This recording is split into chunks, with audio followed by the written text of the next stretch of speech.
You're very welcome back. You just heard The Forest is the Path, the latest track from Snow Patrol's new band, record-breaking band that have had hits the likes of Chasing Cars, Run, to name but a few. Absolutely stunning. We know them all as Snow Patrol. The band's lead singer, Gary Lightbody, joins us now. Good morning, Gary. It's lovely to have you here. Thank you so much. Come here. Good morning. Your new album, stunning, that was released last year, The Forest is the Path. You have a book by the same name. So what's the correlation between the two, Gary? Well, the book is a kind of companion piece to the album. When I was writing the album, the lyrics just kept, normally I write the song just to the melody, and like I write the lyrics just to the melody. And this time around, I just felt myself like writing into each song. So I realized there was a little bit more to say. So I kept on going. And it became a kind of a companion piece to the album, to the themes of the album, to making the album. And then also I started to write about my father, who passed away in 2019. And so half the book is about him and half the book is about the record. Yeah, because I've listened to the album loads of times, and it was only then when reading this, it starts to explain an awful lot. A lot of the songs come through in it as well. And, you know, you lost your dad 2019, and you talk about the numb journey and trying to deal with that. Was it cathartic? Because some of the stories you have about your time with your dad, good and bad, must have been amazing to put out onto paper. Yeah, it's, you know, for a year afterwards, I didn't feel anything, and I thought I was broken, you see. So when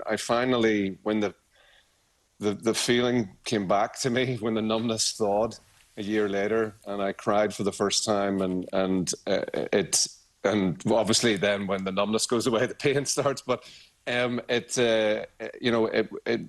it was something that I always wanted to try and get a handle on, something I always wanted to try and figure out.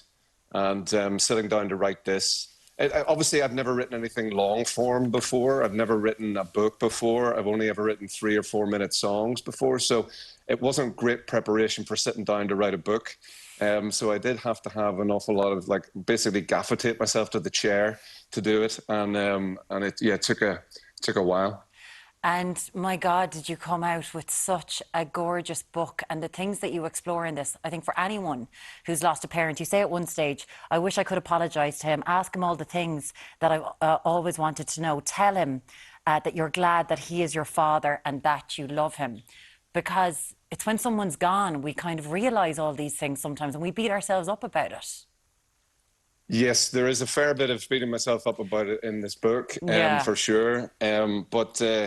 But actually writing it, I felt like he was here. I wrote it at this desk that I'm sitting at now, and in my living room, and it felt like he was standing over my shoulder, sometimes telling me I'm doing it wrong, of course, but sometimes encouraging me to and reminding me of the things that, you know, we went through together, and it really helped me to get through it. Wouldn't be your dad without telling you that you're doing it wrong, would it? I mean, that's just it's just what they have to do, isn't it? There's also, like, you've some also great memories as well in the book as well. Talk about the early days and, you know, the success you've had with the band, writing some of the early stories about, you know, the success you've had too. I mean, like, you've kind of mixed both sides of it, really. Yeah, I mean, you know, we went through, you know, the first 10 years of Snow Patrol's career was, you know, playing to 20 people or 30 people. And my dad, who was born in 1938, didn't really understand what I was doing with my life. So I would get an awful lot of phone calls going, I think you need to get a proper job, son.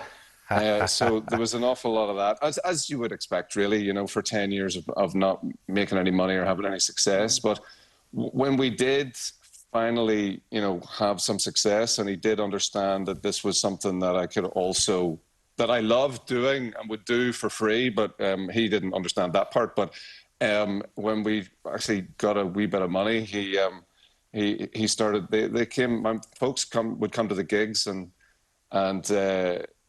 pretty much anywhere we played in Ireland, they would be there. And it was, you know, it was great that we got to share some of those times together.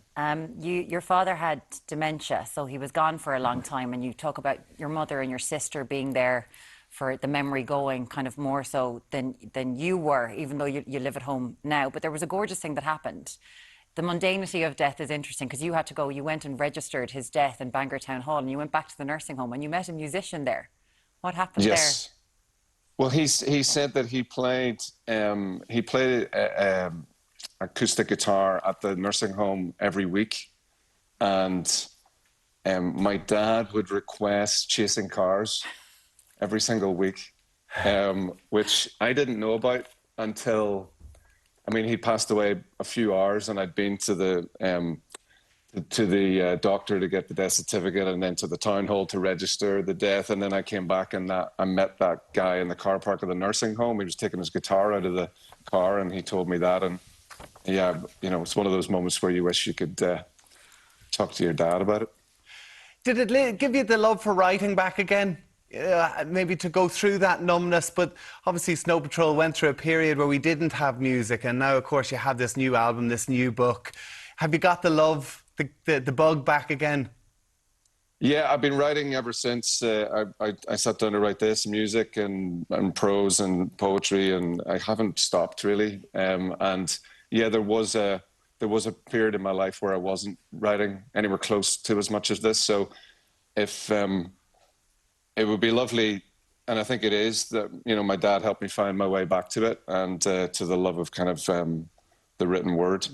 And then obviously we've been recording a lot as well, and there's a new extended version of the album that's out today as well, which myself and Johnny and Nathan wrote 6 new songs. So the songs are flowing and the words are flowing, and Johnny, Nathan and I have been on tour and loving that, being back out on the road again. And yeah, so it's it feels like a very productive time, which I'm happy about. And you certainly have, because you said recently that you were in Dublin just recently, Belfast just before that, in Glasgow, where you've played hundreds and hundreds and hundreds of times because you lived there for so long. And you're like, these are some of the best shows, the best vibes that you've ever had. But Johnny McDaid did something quite phenomenal in the Belfast show, didn't he? Well, if he's writing songs anyway. Unbelievable. Really, it was